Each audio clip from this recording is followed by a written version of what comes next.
Il mesure moins d'1 centimètre et ne pèse que quelques milligrammes. Pourtant, cet animal est aussi le plus grand tueur en série au monde. Le moustique, un insecte sournois qui vient hanter nos nuits et ôter des vies. Son mode opératoire, boire le sang de ses victimes. Avec sa trompe affûtée, il contamine l'homme avec de nombreuses maladies. Le paludisme, la dengue, Zika. Dans le monde, des centaines de milliers de victimes sont décimées chaque année.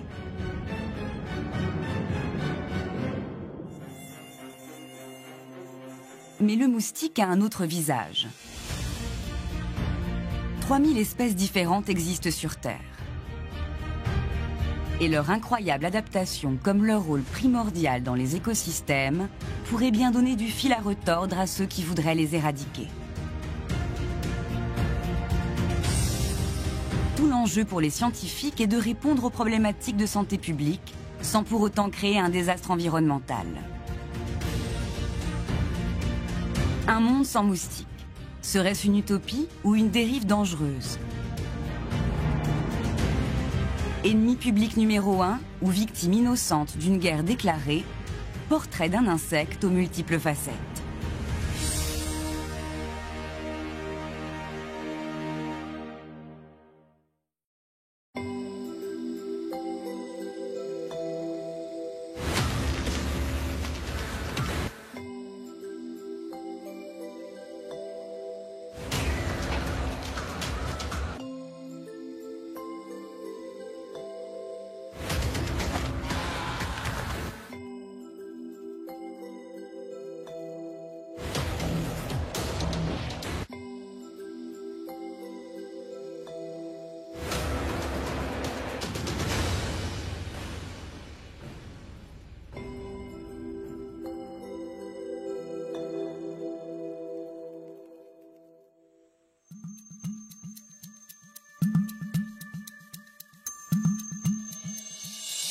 Le moustique est présent sur les 5 continents.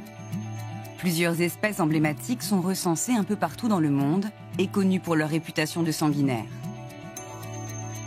L'Afrique subsaharienne est l'une des régions du monde où les conditions sont les plus propices au développement de ces insectes. Ici, l'année elle est découpée en saison sèche et saison des pluies. Et effectivement, la saison des pluies, c'est une saison qui est beaucoup plus propice au développement de moustiques. Donc les surfaces d'eau, il y en a beaucoup. Et il y a beaucoup notamment de flaques. Et les flaques d'eau en bord de pistes, comme ici par exemple, c'est des gîtes typiques. En Côte d'Ivoire, la présence de ces eaux stagnantes fait vivre un enfer aux populations locales. Parmi les moustiques omniprésents ici, ceux de la famille Anopheles. Chaque année dans le monde, 500 000 personnes décèdent du paludisme. Une maladie parasitaire transmise par une soixantaine d'insectes de ce groupe.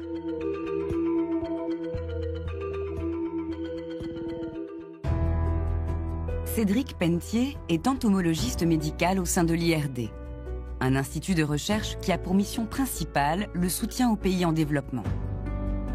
Avec les autorités de santé ivoiriennes, un vaste projet de lutte contre les moustiques, vecteurs de ce fléau, est en train de voir le jour. Au nord de la Côte d'Ivoire, dans une zone reculée de la région de Korogo, les scientifiques vont mener une traque sanglante contre les moustiques. Il faut attendre la nuit, ainsi que quelques renforts. Là, on attend que les jeunes qui ont été recrutés pour capturer les moustiques rentrent du champ. Et puis on va les installer sur les points de capture pour qu'ils commencent à capturer pendant toute la nuit. Chacune des recrues, équipée de son matériel de collecte, se met à son poste. Pour organiser la capture, les chercheurs ont mis au point un protocole très calibré. Dans chaque grand sac qu'ils ont en bandoulière, là, il y a 8 petits sacs qui correspondent à une tranche d'1 heure.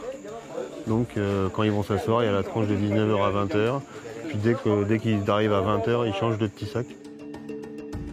Pendant toute la nuit, ces jeunes du village se sont portés volontaires pour ce projet de recherche. Ils vont servir d'appât humain aux moustiques. L'objectif, les attirer et les capturer avant qu'ils ne les piquent.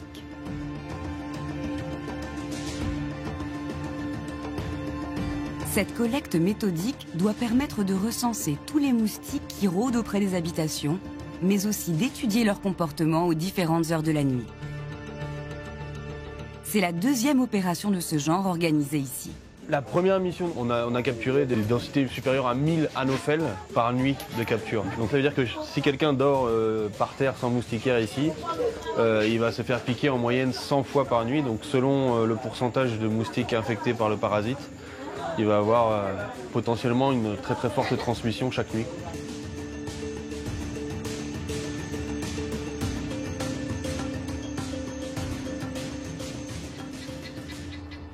Au petit matin, les scientifiques doivent faire l'inventaire.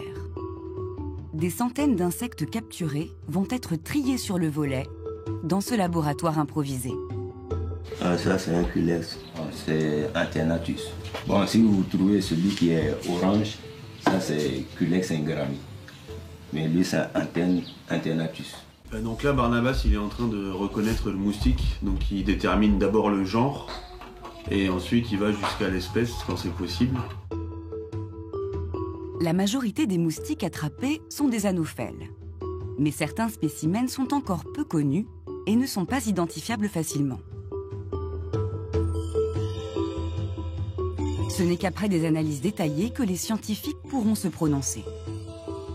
Pour les moustiques qu'on a capturés là sur le terrain, on va ramener tous ces moustiques au laboratoire et puis on va faire de la biologie moléculaire, donc faire l'extraction de l'ADN et amplifier après des gènes qui sont des gènes d'intérêt pour nous. Soit rechercher les gènes du parasite à l'intérieur du moustique pour montrer que ce moustique-là était bien porteur du parasite du paludisme.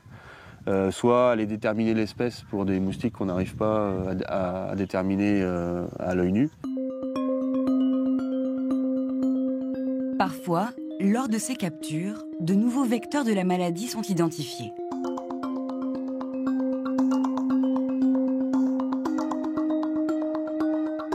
Dans ces villages reculés, en plus des entomologistes qui ont déclaré la guerre aux moustiques, des équipes médicales viennent réaliser un suivi du paludisme dans la population. L'objectif, traiter les malades et à plus long terme, mesurer l'efficacité des campagnes anti-moustiques mises en place. La mission est coordonnée par le docteur Serge Assy, de l'Institut Pierre Richer. Il s'agit en fait d'une enquête transversale pour voir combien de cas de paludisme on a et combien de personnes sont porteurs du parasite. À plus de 5 km du premier centre de soins, la venue des médecins est vécue comme un événement.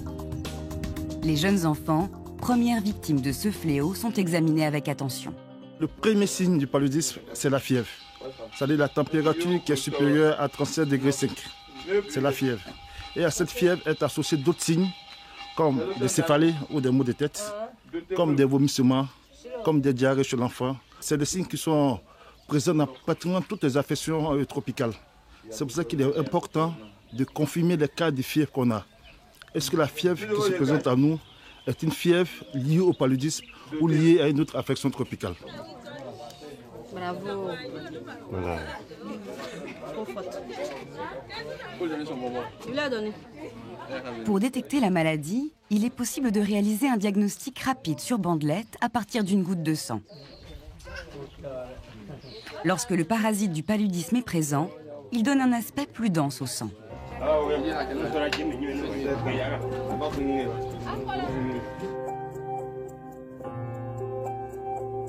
Au moment où le moustique vous pique, et si le moustique est infecté, il libère le parasite dans le sang de l'individu. Le parasite va au niveau du foie et où il subit une première multiplication. Puis ensuite, il atteint le sang général au niveau du globule rouge et va également se multiplier. 7 jours après l'infection, les premiers symptômes se manifestent. La multiplication du parasite dans les globules rouges va provoquer leur éclatement. C'est alors que la fièvre apparaît. Si d'autres moustiques viennent à leur tour piquer, ils deviendront eux aussi vecteurs de la maladie. C'est ce cercle vicieux que les scientifiques veulent à tout prix interrompre. Traité à temps, le paludisme peut se soigner.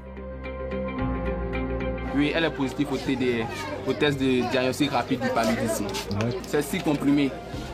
Un matin, un le soir, un matin, un le soir, un matin, un le soir. 3 jours. Aujourd'hui, demain, après-demain, 3 jours. Au travers de ces consultations, les scientifiques espèrent aussi venir à bout des idées reçues et des croyances ancestrales. En Côte d'Ivoire comme en Afrique, il y a une maladie qu'on appelle la maladie de l'oiseau. C'est une maladie qui survient chez les enfants de moins de 5 ans, où les enfants convulsent. Et de manière traditionnelle, les gens disent que la maladie est due à un oiseau. Quand l'oiseau passe et qu'il crie, quand l'enfant entend le cri de l'oiseau, l'enfant commence à convulser. En réalité, la maladie de l'oiseau, c'est un paludisme grave qui guérit très bien sous un traitement d'urgence. En Afrique, les coûts de santé publique et l'absentéisme liés au paludisme représentent des freins notables à la croissance. Et d'autres maladies transmises par les moustiques aux élevages causent régulièrement d'importantes pertes pour les locaux.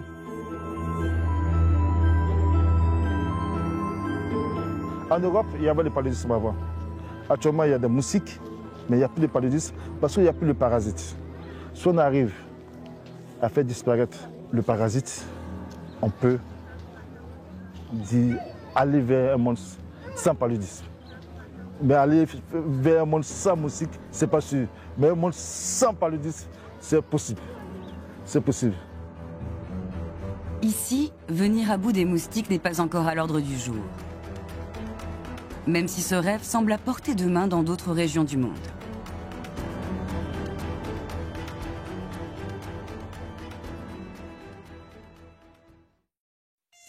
Comprendre comment les moustiques deviennent porteurs des maladies est un enjeu essentiel pour la santé publique.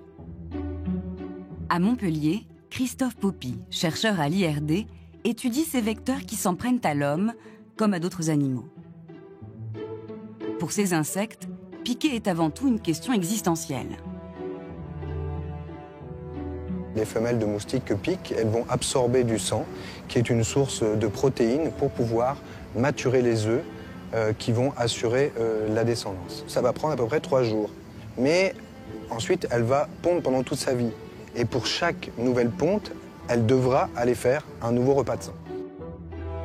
Les mâles, eux, sont beaucoup plus pacifiques. Ils assurent leur fonction de reproduction. Mais pour les femelles, une fois fécondées, tous leurs sens sont en éveil pour traquer une proie.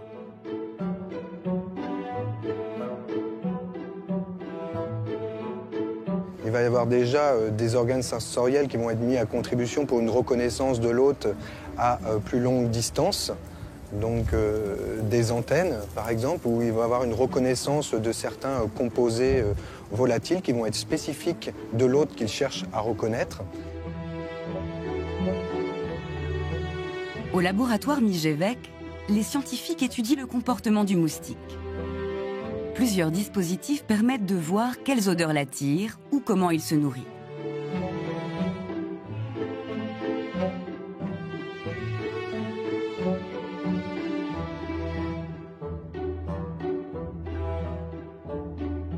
Alors les moustiques ont cette particularité d'être très précis au niveau de la piqûre, donc ils vont avec des pièces buccales qui sont transformées en forme de stylet. Ils vont pouvoir sonder la peau et pour trouver un capillaire de manière très précise pour piquer et absorber un volume de sang qui est de l'ordre de quelques microlitres. Lors de la piqûre, le moustique injecte à sa victime un peu de sa salive. Seuls les pathogènes qui auront réussi à proliférer chez l'insecte avant de gagner ses glandes salivaires pourront être transmis à un hôte. En plus du parasite du paludisme, c'est le cas de virus tels que la dengue, la fièvre jaune ou encore Zika.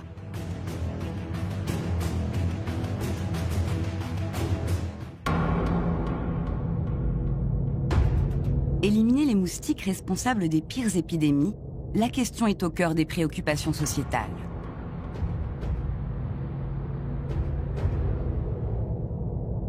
Car une espèce revenue sur le devant de la scène fait couler beaucoup de sang. Il s'agit de la famille Aedes. il y a d'abord le très connu Albopictus, également surnommé le moustique tigre. Cet insecte originaire d'Asie a envahi les 5 continents en quelques années.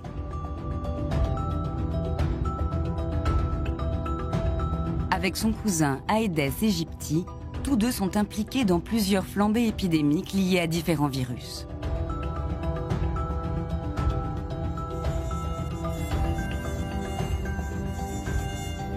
L'Amérique du Sud est en première ligne de cette recrudescence de moustiques qui élisent domicile en ville. Au Brésil, dans la région de Sao Paulo, Sébastien Ocampos travaille pour la municipalité de Piracicaba. Sa mission, traquer les moustiques en pleine zone urbaine. Nous travaillons avec des brigades d'agents de santé. Ils font de la prévention et éliminent les gîtes des moustiques. C'est un travail sur le terrain très important. On mène ces actions essentiellement en dehors de la saison des pluies, quand la transmission de maladies est basse et quand il fait froid. Plus on élimine de gîtes à ce moment-là, mieux c'est pour la suite. Bonjour, ça va? Allez, on va aller travailler. Dans cette région du monde, les moustiques sont présents toute l'année. Mais à la saison des pluies, leur nombre va exploser. Service de santé! Ces équipes ont été recrutées spécialement pour venir inspecter les habitations. Merci. L'urgence est d'éliminer tout ce qui pourrait favoriser la prolifération du moustique Aedes. Vous avez une gouttière ici?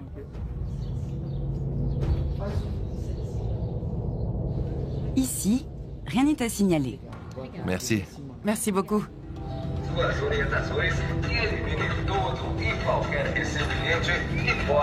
Mais dans le pâté de maison voisin, c'est autre chose. Dans le collimateur de ses agents, toutes les petites réserves d'eau stagnantes dans les jardins.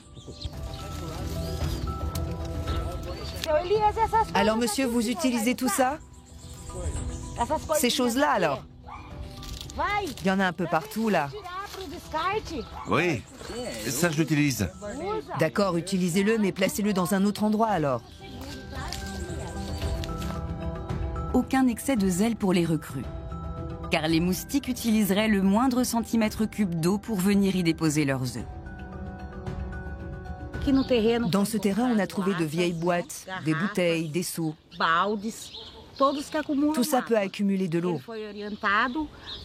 Donc, je dois faire une première vérification rapide pour voir s'il n'y a pas de larves dedans. Et ensuite, il faut mettre les objets à l'envers pour être sûr qu'aucune eau ne puisse venir s'accumuler. Sinon, c'est certain que l'Aedes aegypti viendra pondre ici. Ces agents mènent avant tout une mission de prévention. Lorsque des larves sont trouvées, une poudre insecticide est appliquée pour les tuer. Quand la période est la plus propice aux moustiques, les autorités peuvent prendre des mesures plus drastiques. Quand un agent me notifie que quelqu'un lui a refusé l'accès de sa maison, je peux faire intervenir une autre équipe. Et à ce moment-là, nous pouvons entrer de force. Nous dressons un procès-verbal d'infraction. Pour ça, nous avons la loi de notre côté, en cas de force majeure. Ces mesures sont essentielles pour protéger la population. En 2015, le Brésil a enregistré une augmentation de 550% des cas de dengue. Madeleine, qui vit ici depuis près de 30 ans, a contracté la maladie pour la première fois. Je me suis fait piquer, mais je n'ai rien remarqué. Mais peu après, j'ai été vraiment très mal. Je croyais que je n'allais pas m'en sortir, parce que les symptômes sont terribles. Ça fait mal partout dans le corps. On ne peut pas se lever. Presque tous les jours, je faisais des tests sanguins pour mesurer mes plaquettes. Elles baissaient sans cesse. J'étais très mal. Depuis début 2015, les moustiques ont importé sur le territoire un autre fléau, le virus Zika. Bonjour. Ça va? Vous allez bien? Oui, ça va. Vous en êtes à 16 semaines, c'est ça? Tout à fait. Allongez-vous. On va voir ça.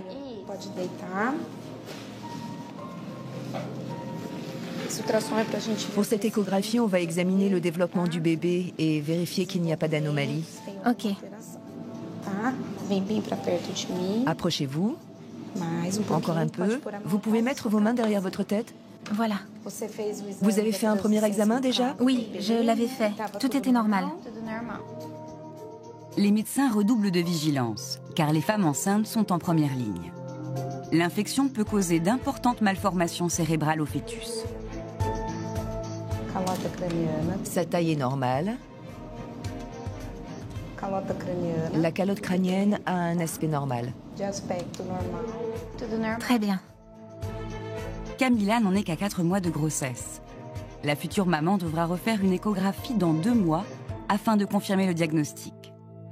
En attendant, elle devra encore user de précautions. Par rapport au virus Zika, j'étais très inquiète au début. Mais je suis toutes les recommandations.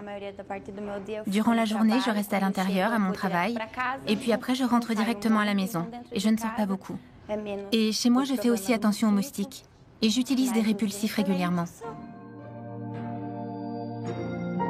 Se protéger à tout prix des moustiques est l'unique recommandation donnée aux patientes.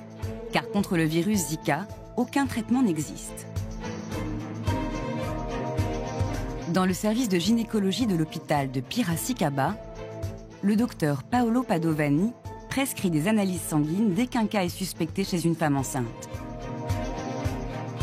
En 2 ans, le médecin a déjà eu des patientes à traiter.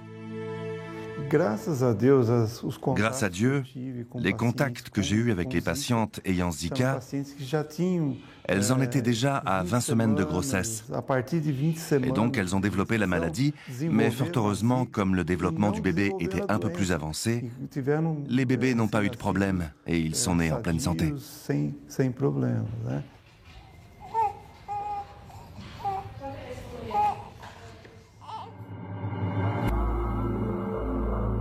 Dans le monde entier, la menace d'une invasion des moustiques relance de plus belle la course à l'élimination.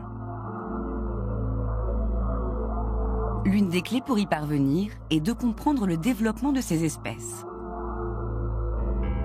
Au cours de sa vie, une femelle peut mettre au monde jusqu'à 1 millier d'œufs. Ceux-ci auront besoin d'eau pour devenir des larves de moustiques.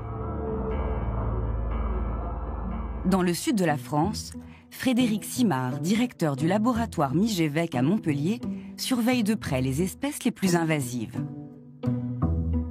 Il y a 4 stades larvaires aquatiques qui vont se succéder.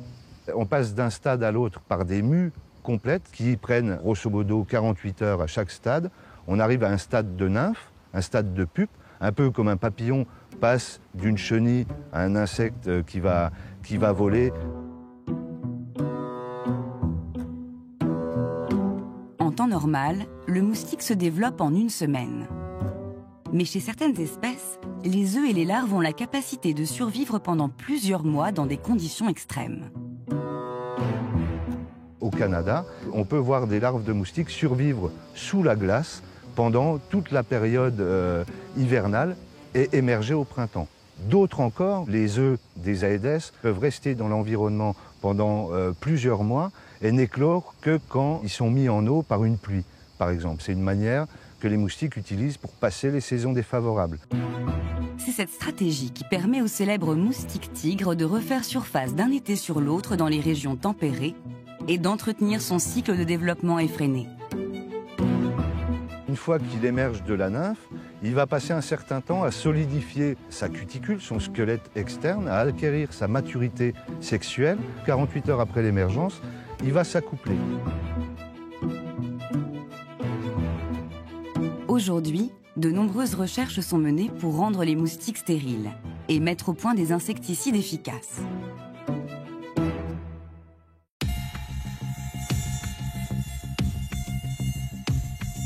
Au Brésil, une nouvelle arme de destruction massive vient de voir le jour.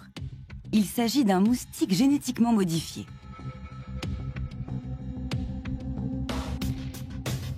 À Campinas, en périphérie de Sao Paulo, sur un site sécurisé, se situe l'usine Oxitec, un laboratoire d'un nouveau genre.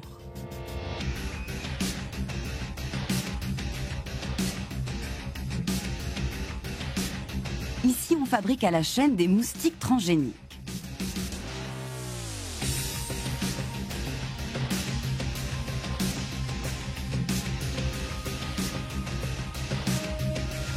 Carla Tepedino est responsable de la production au sein de la compagnie.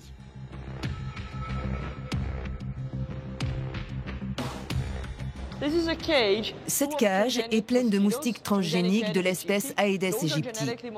Ils sont génétiquement modifiés pour combattre les Aedes aegypti qui transmettent la dengue, Zika et le chikungunya. Chaque jour, des milliers de moustiques sont produits dans cet élevage. Le process est bien huilé. Ici, il y a 3 femelles pour un mâle, soit environ 150 000 femelles pour 50 000 mâles dans chacune des cages. Les moustiques sont nourris. Ils reçoivent 2 repas sanguins par semaine pour les femelles. Et après ça, on dépose un filtre de papier sur lequel elles viennent pondre leurs œufs et on les collecte.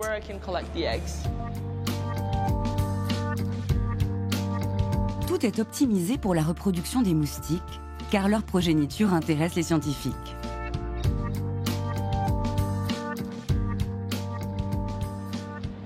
Voilà, ici c'est les œufs. Ceux-ci sont des œufs qui ont séché. C'est caractéristique d'Aedes aegypti. Vous voyez chaque point noir, c'est un œuf. Ces œufs sont viables pendant environ 1 an. Sur une rangée, on a à peu près 0,5 g d'œufs. Ça correspond à 50 000 larves. Jusqu'à l'éclosion de l'insecte, ces œufs de moustiques transgéniques vont subir un traitement spécial.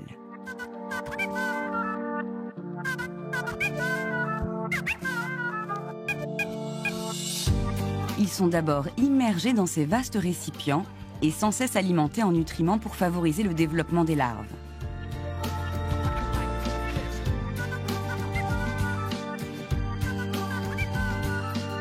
Mais pour pouvoir grandir, ces insectes transgéniques ont un secret.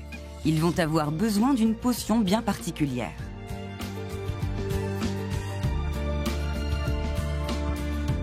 La tétracycline est essentielle pour nos moustiques de laboratoire. C'est une sorte d'antidote qui va garantir qu'ils atteignent le stade adulte. S'ils ne trouvent pas la tétracycline, ils ne deviendront jamais adultes. La tétracycline est utilisée pour contrôler l'éclosion de ces moustiques transgéniques. Au laboratoire, quand le produit est ajouté, les moustiques se développent normalement. Dans la nature, où il est impossible de trouver un tel antidote, les œufs issus des moustiques transgéniques seraient incapables d'éclore.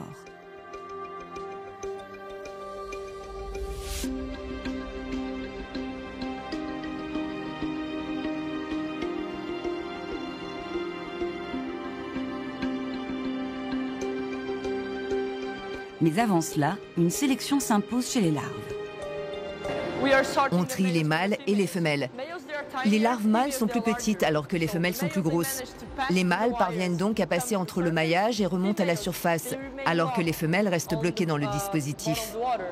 C'est comme ça qu'on fait le tri. On sélectionne les mâles parce qu'ils ne piquent pas et ils ne transmettent donc pas de maladies.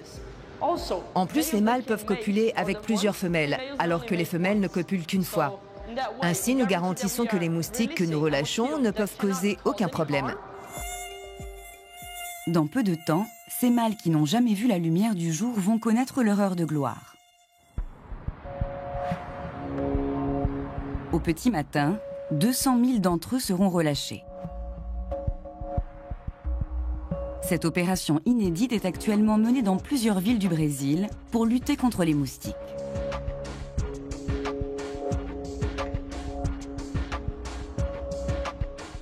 Cecilia Kosman, l'entomologiste sur le terrain, doit suivre un protocole millimétré. Tous les 150 mètres, on relâche des moustiques. On sait qu'ils peuvent voler sur environ 100 à 200 mètres. Donc si on les relâche tous les 150 mètres, on sait que toute la zone est couverte. L'opération est renouvelée 3 fois par semaine dans les zones résidentielles.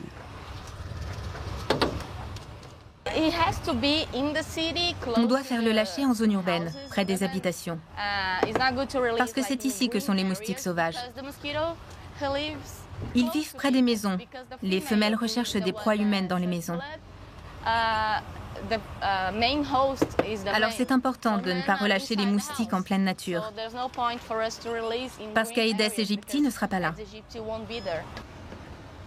Ces mâles transgéniques doivent faire concurrence aux mâles sauvages. ils vont s'accoupler avec le plus de femelles possible dans la nature. Une fois qu'on relâche les mâles, on sait qu'ils vont se mettre à la recherche d'une femelle. Ils vont s'accoupler et nos moustiques vont donner leur gènes à leur descendance. Et leur progéniture mourra avant d'atteindre l'âge de voler.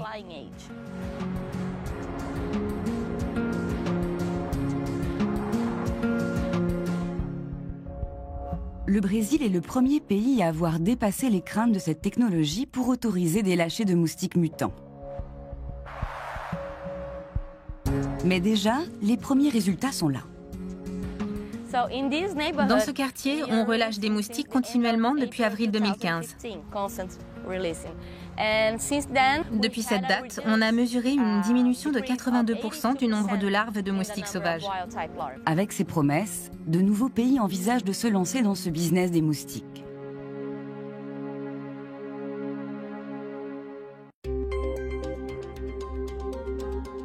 Dans les laboratoires du monde entier, de nouvelles approches révolutionnaires sont en train de voir le jour. Si bien que l'idée d'éradiquer les moustiques n'est plus une utopie.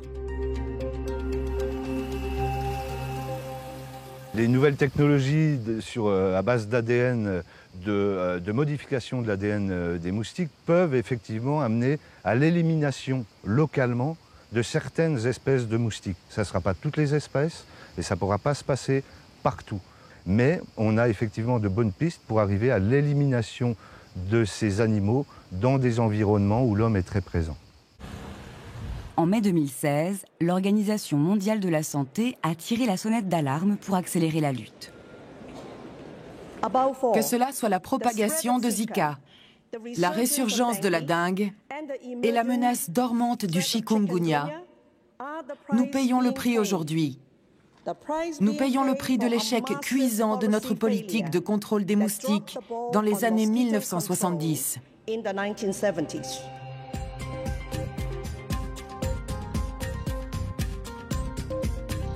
Après la Seconde Guerre mondiale, le DDT, un insecticide dont tout le monde vantait les prouesses miracles, permet de mener de plein fouet l'élimination des moustiques au plus près des hommes.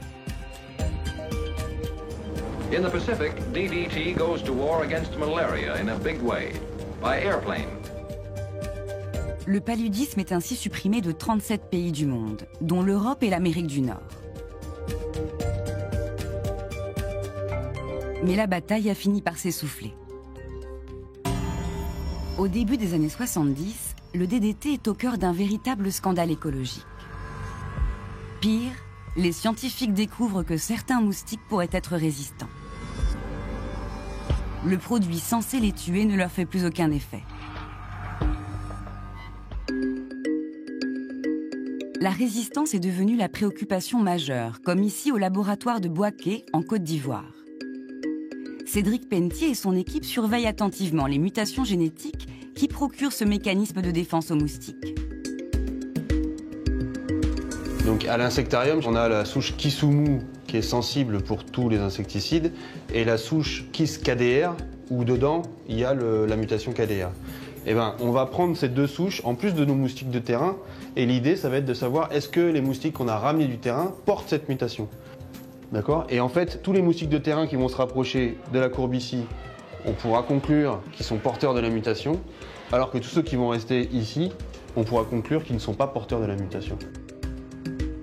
Le risque majeur est que ces mutations se répandent dans les populations de moustiques comme une traînée de poudre. Tous les moustiques qui n'ont pas cette mutation vont mourir par l'insecticide. Et le seul qui va survivre, c'est celui qui a la mutation. Et il va se reproduire. Donc ça veut dire qu'en quelques jours, ce moustique qui est le seul à avoir survécu, eh ben, ses descendants vont représenter la majorité de la population. Avec la résistance aux insecticides, les moustiques ont repris le dessus. Et à trop vouloir les détruire, cela pourrait bien se retourner contre l'homme.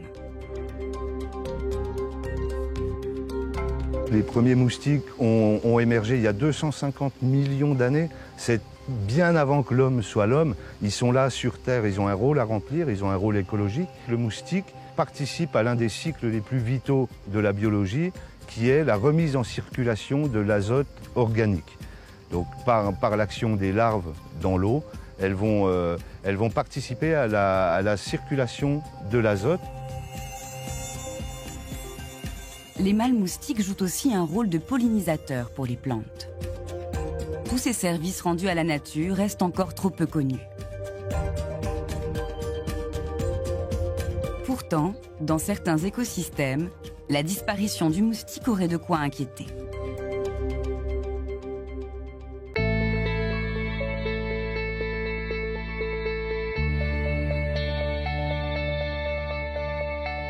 En France, la Camargue est un îlot de biodiversité pour de nombreuses espèces. Les plus emblématiques flamants roses, mais aussi une multitude de petits oiseaux nichent sur ces terres. Mais l'autre spécialité de la région, c'est la grande diversité des moustiques.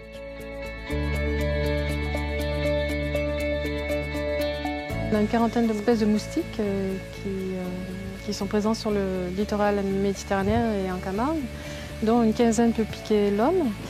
Après, donc, ces moustiques, on les retrouve dans une grande diversité de milieux. Ça peut être des marais permanents, ça peut être des canaux, ça peut être des marais temporaires. Brigitte Poulain, une chercheuse franco-canadienne, étudie les écosystèmes d'oiseaux et plus particulièrement leurs ressources alimentaires. Sur les 145 000 hectares que compte la Camargue, environ 5 000 hectares sont traités depuis 5 ans avec du BTI, un insecticide utilisé pour éliminer les moustiques près des zones habitées.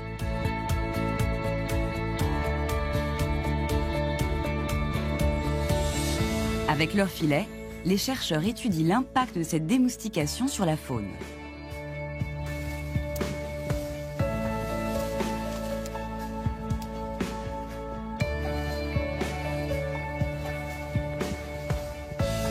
L'objectif de cet échantillonnage, c'est d'évaluer si la démoustication a un impact sur les invertébrés qui peuvent s'alimenter des moustiques ou des chironomes. Donc dans ces invertébrés, on peut avoir des araignées qui vont faire des toiles, qui vont attraper des moustiques volants par exemple. On a aussi des libellules qui vont s'alimenter à la fois des moustiques au stade larvaire et au stade adulte. Et donc l'idée, c'est de voir un peu comment l'assemblage de tous les invertébrés qu'on peut retrouver dans les roseaux vont être affectés ou pas.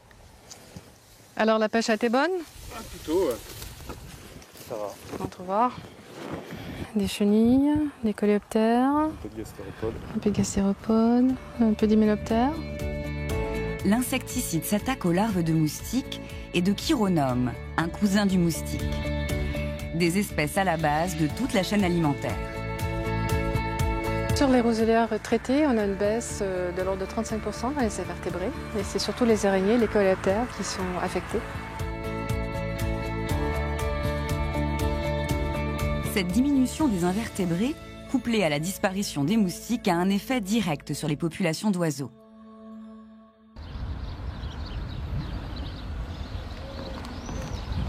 À quelques centaines de mètres des marais, dans le hameau du Sambuc, les hirondelles des fenêtres ont élu domicile pour quelques mois. Il s'agit d'une espèce migratrice qui vient se reproduire ici à partir du printemps. Sous la supervision de Brigitte Poulain, Marie, une jeune doctorante, va inspecter les nids. L'objectif, recenser le nombre d'oisillons.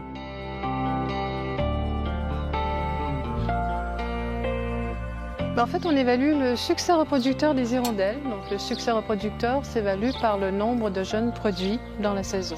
Ce sont des nids d'hirondelles, donc c'est pas évident de voir dedans parce qu'il y a une petite ouverture qu'utilisent les adultes, mais nous, on n'est pas capable de regarder à l'intérieur. Donc, on a un système là, de caméra au bout de fil de fibre optique qui permet de voir dans le noir et à l'intérieur du nid combien d'œufs. Alors, il y a combien d'œufs dans celui-là? Alors, dans le nid numéro 10, on a un adulte seulement. J'ai rien vu d'autre.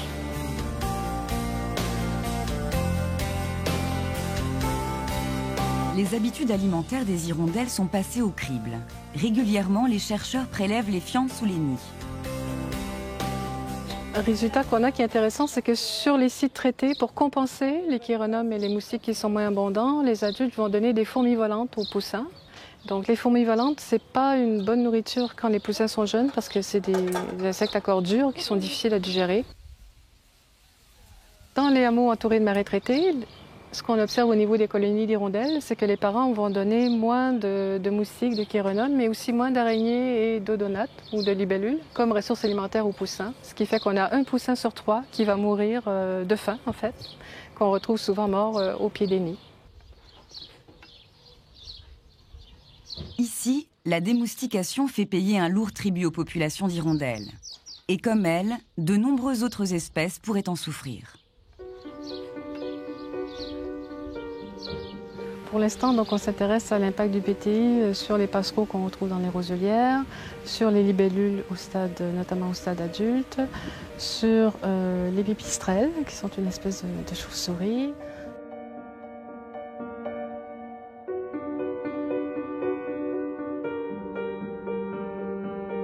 Ceci n'est qu'un bref aperçu d'un monde débarrassé de tous les moustiques. À plus grande échelle, l'impact pourrait être bien pire.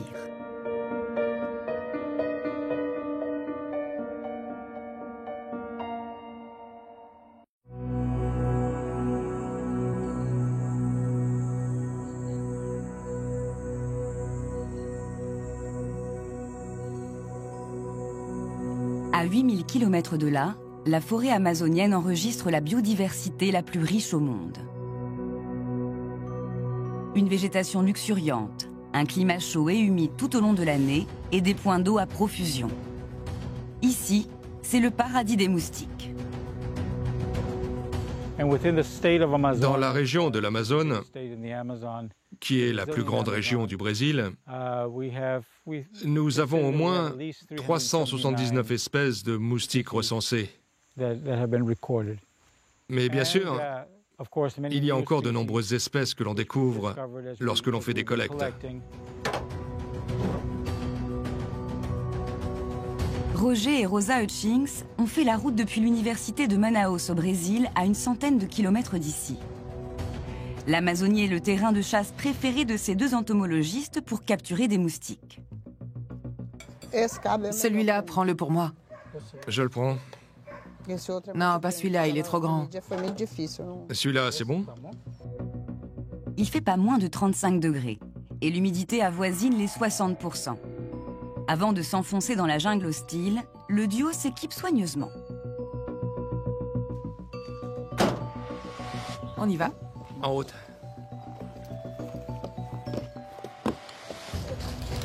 Régulièrement, les chercheurs quadrillent de nouvelles zones en forêt afin de localiser les espèces de moustiques, voire d'en identifier de nouvelles.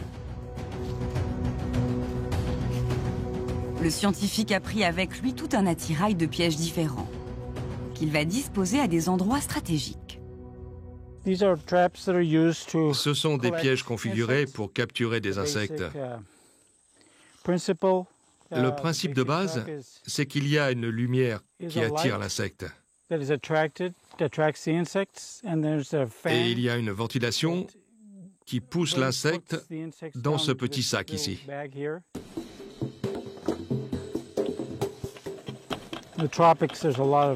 Comme il pleut beaucoup par ici, ces pièges ont un large toit pour les protéger.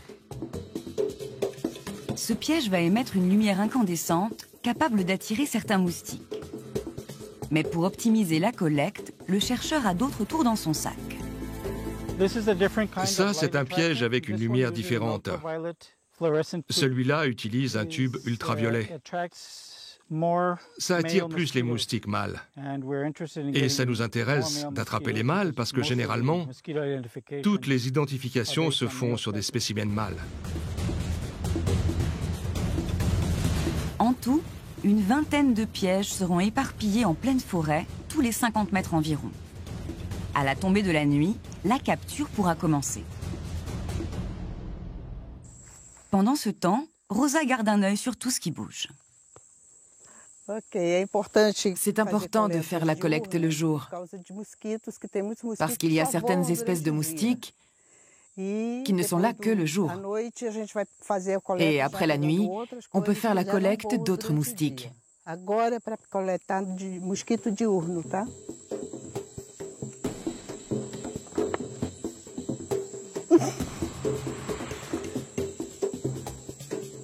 Loupé. Pas encore de moustiques à l'horizon, mais ça ne saurait tarder. Alors que la fin d'après-midi approche, les chercheurs se sont fixé l'objectif de capturer une espèce de moustique particulière. Elle n'opérerait que pendant un court laps de temps, au crépuscule. L'objectif, mieux connaître la diversité de ces individus. Ce piège est différent des autres. Celui-là va attraper les moustiques du crépuscule. C'est une espèce qui ne sort que pendant les toutes premières heures de la nuit. Et c'est là qu'ils sont actifs. Ces moustiques frappent dans les zones déboisées. Avec les problèmes de déforestation en Amazonie, c'est l'une des espèces à surveiller pour l'avenir.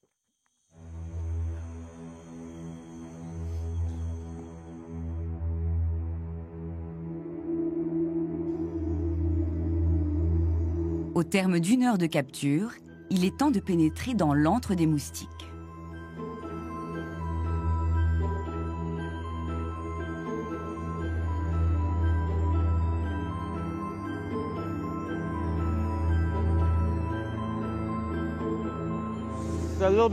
Là, il y a un peu de tout. Des libellules, des guêpes, des bourdons et d'autres diptères. Il y a des moustiques qui volent, mais c'est difficile de dire si c'est ce qu'on recherche. Il faut que l'on regarde en détail. Après cette dernière prise, les 2 scientifiques auront droit à un repos bien mérité.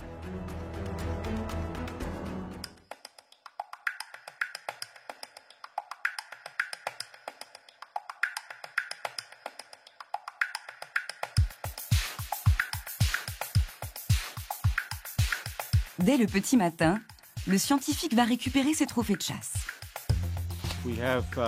Dans ce genre de collecte, on a en général entre 17 et 25% de nouveaux spécimens.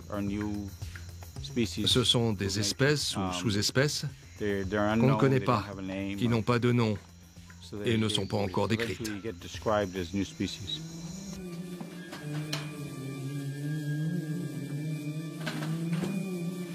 Le plus fastidieux est maintenant de classer les moustiques en fonction de chaque point de collecte. Et la chercheuse va enfin savoir si elle a réussi à attraper les fameux moustiques du crépuscule. C'est une bonne collecte aujourd'hui. Là, ce qu'on a pris, ça a l'air d'être tout de la même espèce. Ça doit être l'espèce Mansonia. On la trouve dans les zones un peu déboisées et humides au crépuscule. Grâce à cette capture, les scientifiques pourront mieux appréhender la localisation et le mode de vie de ce moustique. Et parmi ces petites boîtes remplies d'insectes, se cachent peut-être quelques-uns des trésors de cette forêt.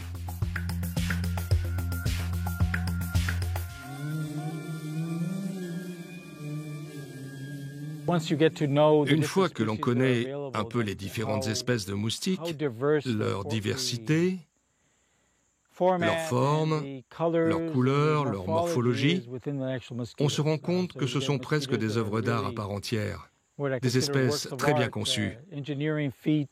Ça peut paraître difficile à dire, mais les moustiques peuvent être beaux.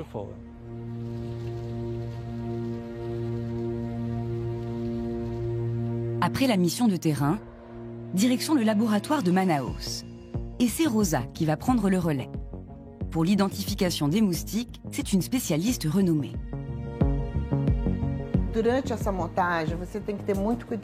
Pendant cette manipulation, il faut être très délicat, parce qu'il s'agit d'un animal extrêmement fragile.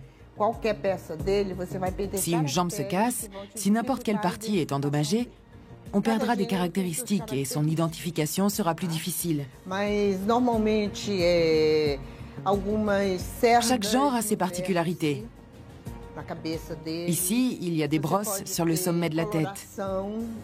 Mais on peut voir aussi la coloration, la taille des articulations qui composent ses jambes.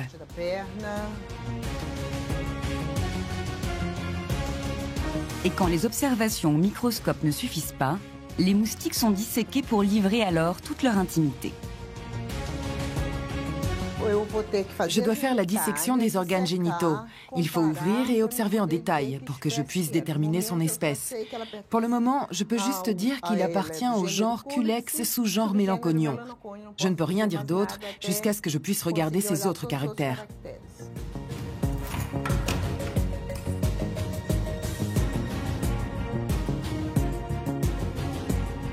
Ces armoires abritent l'une des plus importantes collections de moustiques au monde. Près de 1000 spécimens au total. Mais ceci n'est qu'un infime aperçu de l'immense diversité de cette population. 3500 espèces différentes existeraient sur Terre. Ces chercheurs ont encore de beaux jours devant eux.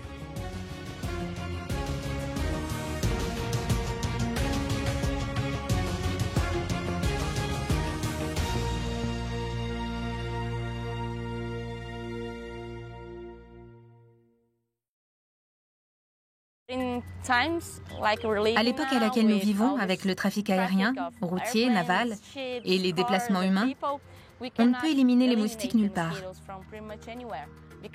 Parce que même si on y parvient pour un moment, ils reviendront. L'homme tient déjà sa part de responsabilité pour la prolifération de ces insectes. Un monde sans moustiques aurait des conséquences écologiques désastreuses. Et vouloir rayer de la carte autant d'espèces serait-ce bien utile pour lutter contre les maladies?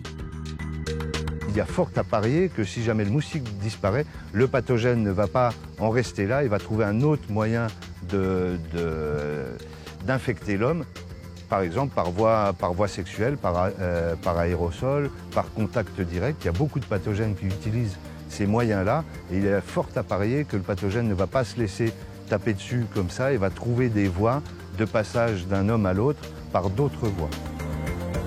La nature trouverait de nouvelles parades et d'autres insectes prendraient la place du moustique dans un monde qui n'aurait rien d'idéal. L'une des meilleures solutions reste encore de composer avec cette petite bête et d'apprendre à la contrôler.